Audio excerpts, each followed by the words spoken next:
শুরুতেই থাকছে ডিসেম্বরের দ্বিতীয় সপ্তাহে লন্ডনে যাচ্ছেন বেগম খালেদা জিয়া। ডিসেম্বরের দ্বিতীয় সপ্তাহের কোনো একদিন যুক্তরাজ্যের লন্ডনে যেতে পারেন বিএনপি চেয়ারপারসন বেগম খালেদা জিয়া। এবারে থাকছে হিন্দু সেজে দেশকে অস্থিতিশীল করার অপচেষ্টা করছে আওয়ামী লীগ বলে মন্তব্য টুকুর। জানিয়ে দিব ইসকন ইস্যুতে সিদ্ধান্ত জানালো হাইকোর্ট।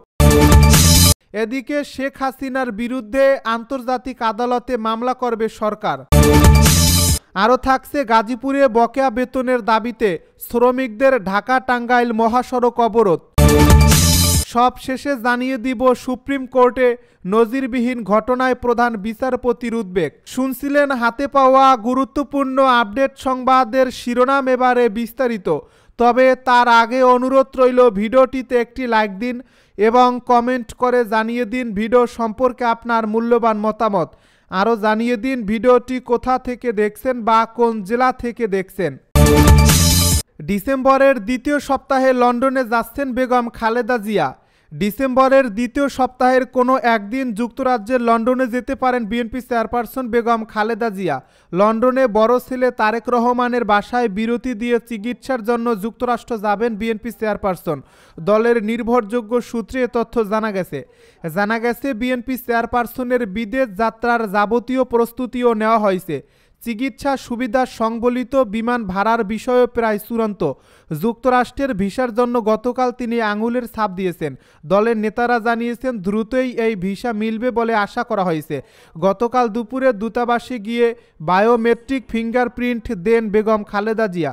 বেগম খালেদা জিয়ার ব্যক্তিগত চিকিৎসক ও বিএনপির স্থায়ী কমিটির সদস্য ডাক্তার এজেএম জাহিদ হোসেন বলেন, ম্যাডামকে উন্নত চিকিৎসার জন্য যুক্তরাষ্ট্রে যেতে হতে পারে, সেজন্য আজকে উনি বায়োমেট্রিক ফিঙ্গারপ্রিন্ট দিয়েছেন।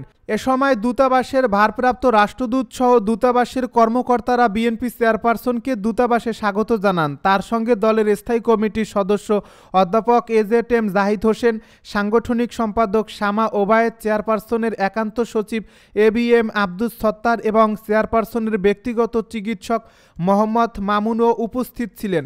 ৭৯ বছর বয়সী সাবেক প্রধানমন্ত্রী বেগম খালেদা জিয়া দীর্ঘদিন ধরে লিভার সিরোসিস, হৃদরোগ, ফুসফুস, কিডনি, ডায়াবেটিক্স সহ বিভিন্ন রোগে ভুগছেন। দীর্ঘদিন থেকে এভারকেয়ার হাসপাতালে খালেদা জিয়ার চিকিৎসা চলছিল। তার চিকিৎসার জন্য গঠিত মেডিকেল বোর্ড মাল্টিডিসিপ্লিনারি সেন্টারে চিকিৎসার পরামর্শ দিয়েছে। এ ধরনের চিকিৎসা বাংলাদেশে সম্ভব নয়, তাই তাকে যুক্তরাষ্ট্রে নেওয়ার সিদ্ধান্ত হয়। হিন্দু সেজে দেশকে অস্থিতিশীল করার চেষ্টা করছে আওয়ামী লীগ বলে মন্তব্য টুকুর। বিএনপির জাতীয় স্থায়ী কমিটির সদস্য বীর মুক্তিযোদ্ধা ইকবাল হাসান মাহমুদ টুকু বলেছেন, আওয়ামী লীগের কর্মীরা হিন্দু সেজে মিছিল করে দেশকে অস্থিতিশীল করার চেষ্টা করছে। বিএনপি সব সময় সংখ্যালঘুদের রক্ষা করে। বুধবার সিরাজগঞ্জের রায়গঞ্জের নিমগাছি অনার্স কলেজ মাঠ চত্বরে জাতীয় বিপ্লব ও সংহতি দিবস উপলক্ষে জনসভায় তিনি একথা বলেন। রায়গঞ্জ, তারাস ও সলঙ্গা থানা বিএনপি যৌথভাবে এ জনসভার আয়োজন করে। টুকু বলেন, শহীদ জিয়াউর রহমান গণমানুষের দল হিসাবে বিএনপিকে রেখে গেছে। বিএনপি জনগণের কাছে ওয়াদা করেছে, আমরা জনগণকে নিয়েই ক্ষমতায় আসব। জনগণের টাকা শেখ হাসিনার পরিবার লুটপাট করে দেশটাকে শেষ করে দিয়ে চলে গেছে। এখনও যুদ্ধ শেষ হয়নি, হাসিনা ভারতে বসে ষড়যন্ত্র করেই চলছে।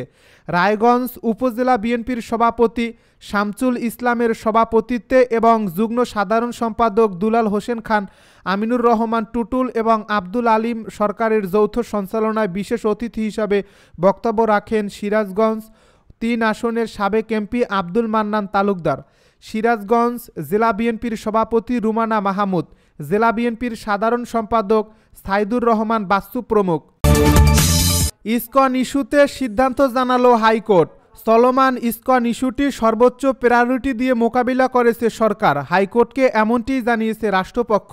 বৃহস্পতিবার সকালে deputy attorney general Mohammad Asaduddin হাইকোর্টকে বলেন, চট্টগ্রামের ঘটনায় এখন পর্যন্ত ৩টি মামলা হয়েছে, গ্রেপ্তার হয়েছে ৩৩ জন। এ সময় হাইকোর্ট বলেন, তারা এমন তড়িৎ পদক্ষেপে সন্তুষ্ট, তবে এ তৎপরতা জারি রাখতে হবে। কোনোভাবেই যাতে জানমালের ক্ষতি না হয় সেজন্য সর্বোচ্চ সতর্ক অবস্থায় থাকতে হবে। বৃহস্পতিবার সকালে বিচারপতি ফারা মাহবুব ও বিচারপতি দেবাশিস রায় চৌধুরী বেঞ্চে এ শুনানি হয়।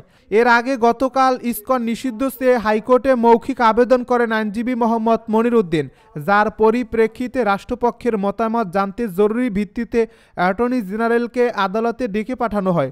পরে ইসকন সম্পর্কে পূর্ণাঙ্গ রিপোর্ট দাখিল করতে বললেন হাইকোর্ট। শেখ হাসিনার বিরুদ্ধে আন্তর্জাতিক আদালতে মামলা করবে সরকার। গত ৫ অগাস্ট ছাত্র জনতার প্রচণ্ড জনরোষে ক্ষমতাচ্যুত আওয়ামী লীগ সরকারের সাবেক প্রধানমন্ত্রী শেখ হাসিনার বিরুদ্ধে গণহত্যা ও মানবতা বিরোধী অপরাধের দায়ে আন্তর্জাতিক অপরাধ ট্রাইব্যুনালে মামলা করা হবে বলে জানিয়েছেন অন্তর্বর্তীকালীন সরকারের প্রধান উপদেষ্টা ডক্টর মুহাম্মদ ইউনূস। বুধবার ঢাকায় রাষ্ট্রীয় অতিথি ভবন যমুনায় প্রধান উপদেষ্টার সঙ্গে আন্তর্জাতিক অপরাধ ট্রাইব্যুনালের চিফ প্রসিকিউটর করিম খান সৌজন্যে সাক্ষাৎ করতে এলে প্রধান উপদেষ্টা একথা জানান। আইসিসি চিফ প্রসিকিউটর জানান, তারা বাংলাদেশের আন্তর্জাতিক অপরাধ ট্রাইব্যুনালকে সহযোগিতা করতে চান। এই আদালত শেখ হাসিনা এবং তার রাজনৈতিক দলের সদস্যদের বিরুদ্ধে গ্রেপ্তারি পরোয়ানা জারি করেছে। এ সময় তারা রোহিঙ্গা সংকট, মিয়ানমার পরিস্থিতি, রোহিঙ্গাদের জন্য মানবিক সহায়তা এবং জুলাই আগস্ট গণ আন্দোলনের সময় নৃশংসতার বিচার ও জবাবদিহিতা নিয়ে আলোচনা করেন। গাজীপুরে বকেয়া বেতনের দাবিতে শ্রমিকদের ঢাকা টাঙ্গাইল মহাসড়ক অবরোধ। গাজীপুরের চন্দ্রার বন্ধ হওয়া কারখানার বকেয়া বেতন ভাতা ও বিভিন্ন পাওনার দাবিতে ঢাকা টাঙ্গাইল মহাসড়ক অবরোধ করে বিক্ষোভ করেছেন শ্রমিকেরা। আজ বৃহস্পতিবার সকাল ৯টার দিকে চন্দ্রা মোড় এলাকায় অবস্থান নিয়ে তারা বিক্ষোভ করেন। এতে মহাসড়কের দুই পাশে যানবাহন চলাচল বন্ধ হয়ে যায়। যাত্রীরা ভোগান্তির মধ্যে পড়েন। বেলা 11:30টায় শেষ খবর পাওয়া পর্যন্ত শ্রমিকদের বিক্ষোভ চলছিল।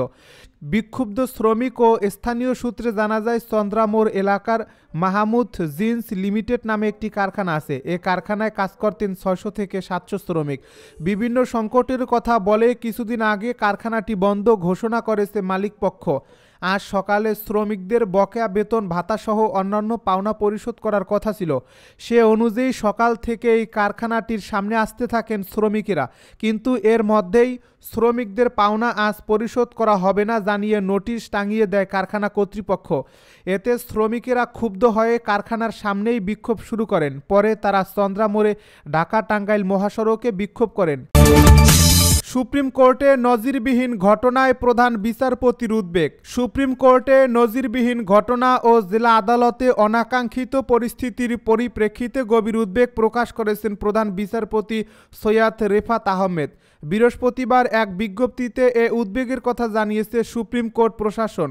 সুপ্রিম কোর্টের পাঠানো ওই বার্তায় বলা হয়েছে, বাংলাদেশের প্রধান বিচারপতি গত ২৭ নভেম্বর বাংলাদেশ সুপ্রিম কোর্ট প্রাঙ্গণে যে নজিরবিহীন অনভিপ্রেত ঘটনাবলী সংঘটিত হয়েছে এবং একই সঙ্গে বাংলাদেশের সুপ্রিম কোর্ট প্রাঙ্গণ সহ দেশের জেলা আদালত সমূহে সাম্প্রতিক সময়ে যেসব অনাকাঙ্ক্ষিত পরিস্থিতি সৃষ্টি হয়েছে সেসব বিষয় সম্পর্কে গভীর উদ্বেগ প্রকাশ করেছেন। এতে আরও বলা হয়েছে, দেশের আদালত সমূহ যাতে বিচার প্রার্থীদের নির্বিঘ্নে বিচার সেবা দিতে পারে সে লক্ষ্যে বাংলাদেশ সুপ্রিম কোর্ট সামগ্রিক বিষয়াবলী নিবিড়ভাবে পর্যবেক্ষণ করছে এবং এ মর্মে আশ্বস্ত করছে যে সমস্ত প্রতিকূলতা ও অনাকাঙ্ক্ষিত পরিস্থিতি সত্ত্বেও দেশের আদালত সমূহে বিচার সেবা দিতে অব্যাহত রয়েছে। প্রধান বিচারপতি দেশের আদালতগুলো এর রূপ পরিস্থিতির পুনরাবৃত্তি রোধ করতে ইতিমধ্যে প্রয়োজনীয় পদক্ষেপ গ্রহণ করেছেন এবং দেশের সব আদালত ও ট্রাইব্যুনালকে তাদের স্বাভাবিক কার্যক্রম বজায় রেখে দেশের বৃহত্তর স্বার্থে বিচার প্রার্থী জনগণকে বিচার সেবা দেওয়ার ধারা অব্যাহত রাখার নির্দেশনা দিয়েছেন।